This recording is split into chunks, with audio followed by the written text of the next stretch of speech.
A very common problem when you're working the arm lock from the bottom of the guard is the problem of being stacked and having a lot of pressure being put down on you from your partner leaning in. Now, early on, your partner may elect to defend by figure four-ing their arms or locking their hands and starting to posture up. But with people who are more experienced, and then the farther they are into the lock, the more likely it is that they're going to look to put pressure, bring your knees to your nose to stack you, bring their head over your head, and then they use that position as a way of tightening up your body into a ball, and then out of there they can release their arm. Okay, so it's a good defense, actually. It makes a lot of sense because with the arm lock, what do we want to have happen? So in the arm lock, I want to have my body extended, and he wants to have my body folded. So from any arm lock here, if I want to finish it, I want to be able to have my body extended to be able to expose his arm, lengthen his arm, and then finish. He wants the opposite. He wants to fold my body up into this ball so that then he can take advantage of the extra space that's created and free his elbow. Right? And that's a pretty good idea.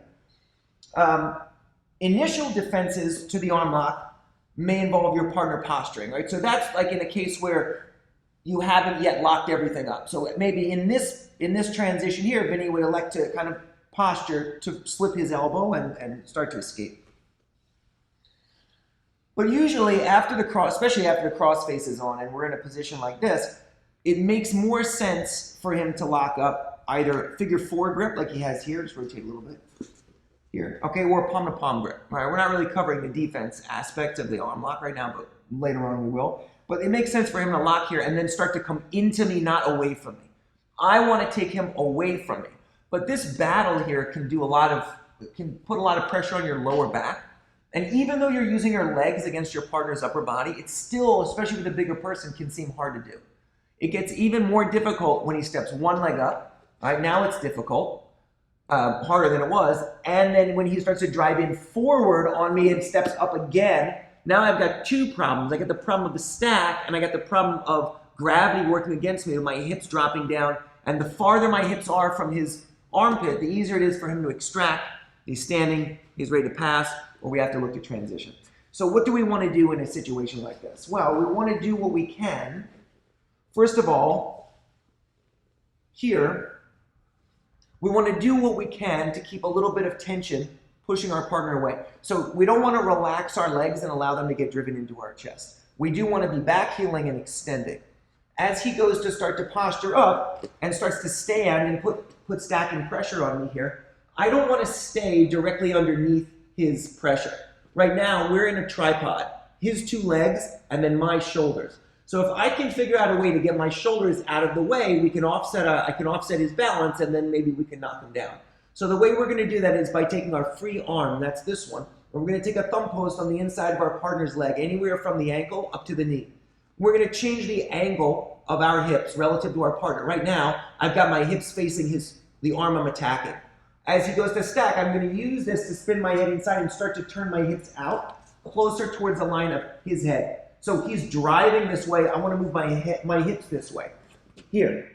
Now that I'm directly underneath him, I'm not bearing the same sort of weight, and he's out of balance. We can further adjust our posture and our positioning by scooping either a V grip here or a scoop grip here on our partner's leg to take our partner through and place them down here onto their back. Once we put our partner down on their back, we no longer have the problem of the stack. We do have this issue of locked hands and locked arms, but we have ways of separating out, plus you're no longer bearing your partner's weight from this position. Okay, so from a slightly different angle here, we begin, as we do with any arm lock entry that you choose to do. From here, we'll go a top lock, pivot underneath, and then lock here, the figure four. He is starting to stack and starting to drive in. So even if he stays down, even if he just puts one knee up, it's the same thing. We can still use a V grip or a post or a scoop to take our body underneath. But the main detail is don't let yourself stay at the peak, the top of the tripod here. We want to change our angle. So we scoop one, start the action of pulling our head underneath, continue to turn until we can get our hips facing our partner's head. Now we use our two legs to direct our partner down to the floor, settle them down here, then now we're on top. We can separate our partner's hands from here and go into all of our good arm lock attacks. The main takeaway from this defense is that we're not bearing our partner's weight. You had a good entry, but we don't want to stay down underneath our partner where our neck and our hips and our lower back are getting compressed. The way to do this is not with strength and power pushing our partner back, but rather spinning through underneath so that we change the angle. And as our partner drives in, it's that effort that actually takes them forward and knocks them down to the floor. That's a much better place for us to finish anyway. And so we end up in a good spot. Okay? Thanks for watching. See you soon.